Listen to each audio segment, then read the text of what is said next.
12 ini kita lihat tamu pada berdatangan yang mudah acara puncak. Bagaimana Tengku Fikri melihat jamaah Majelis Zikrullah Aceh dari cabang-cabang? Apakah sudah di...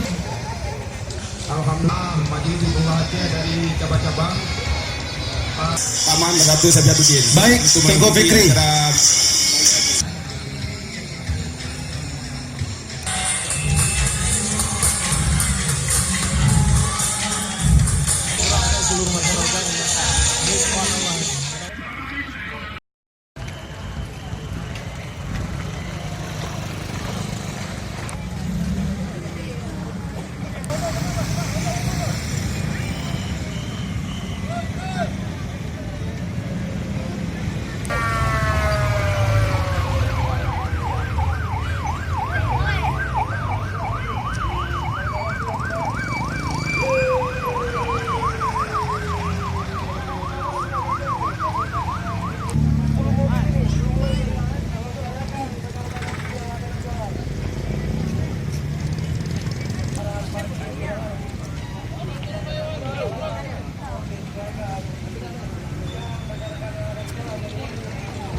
di tempat, yaitu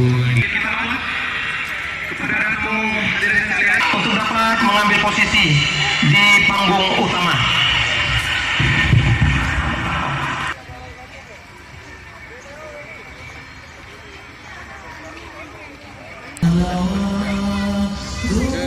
Dan juga Tengku Rizky